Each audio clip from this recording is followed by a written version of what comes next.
If we're looking at return to play after soft tissue injury, so it could be a hamstring or a quad or whatever soft tissue injury it is, what are the key factors you need to think about, and how do you fit all of this into your week so that when you return to play, you don't break down again? We're going to go look through a typical weekly plan and some sample running sessions that you can do and how you would progress those same running sessions so it's very simple but effective to try and make sure that you're as robust as possible when you return to play. The reason I'm covering this is when people get injured, they often rest and obviously their pain will go away in your daily activities. But when you try to sprint and run again or compete, that soft tissue injury, the quad or the hamstring or whatever it is, with fatigue or tiredness, it tightens up. So people are left with ongoing problems. One of the reasons that happens is because when they get injured, they stop doing stuff and they do way too little for way too long. And they think that just because my pain is gone, this is the right thing to do. But that's not the approach you can do at all.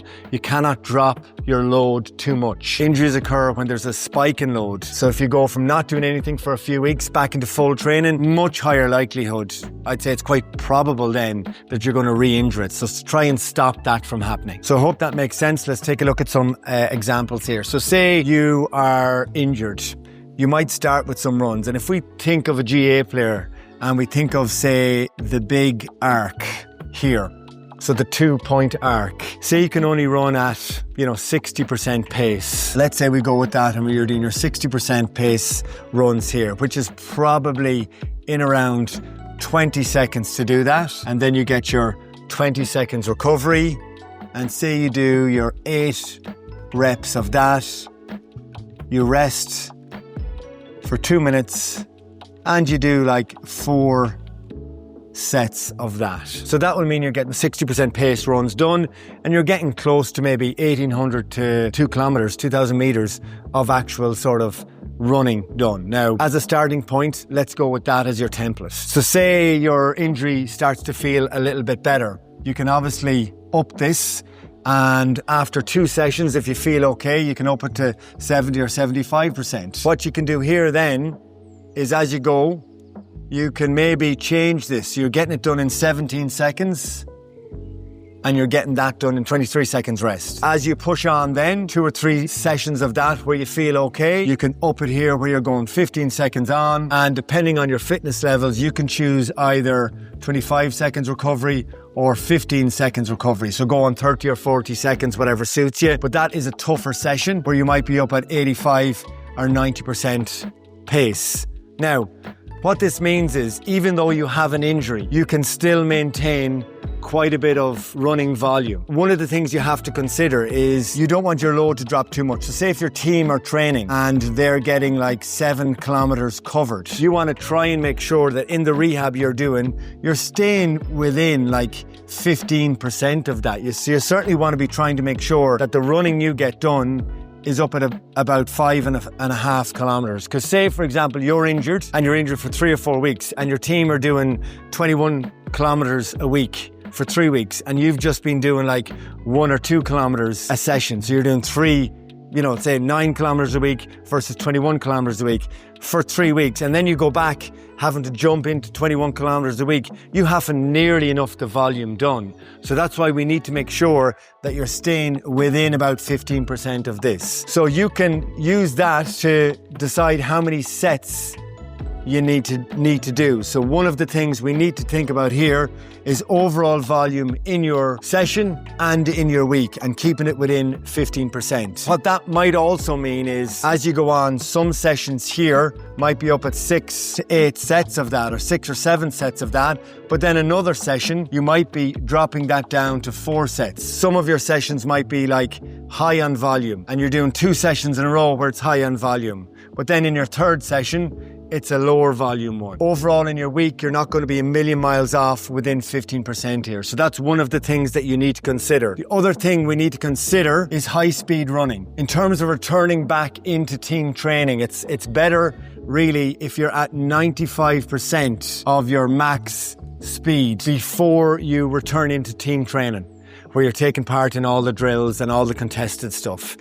I think once you get to about maybe like 85%, you can get back into uncontested drills. When they're going into their contested drills, you go from that into your, say, arc runs or whatever runs you're deciding to do. And if you're doing the team warm-up, the uncontested drills and this, that is going to get you up to your 5.5 kilometers or whatever is within 15% of the total. Key thing is we have to get up to speed. Your hamstring or quad are going to feel fine until they're absolutely pushed. So to do that, you can't have it over really long distances when you're fatigued. So there has to be a session where you just work on speed. So for that to happen, it might be like 14 meters by 3 runs, 21 meters by 3 runs. If they feel okay, then you might go out to here where you've got out to the 45 and you're just doing maybe 2 or 3 runs there. But this might be a session where you're working on speed.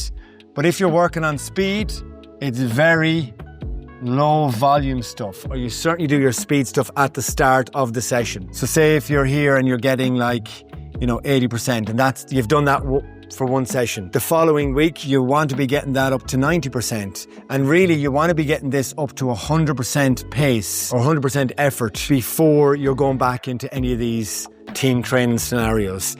Now, what that might look like in a week, though, is if you're doing a tough volume session here and you do another tough volume session here, it doesn't make sense to hammer yourself every single time. So that day might be like your 5.5 or 6 kilometer of work.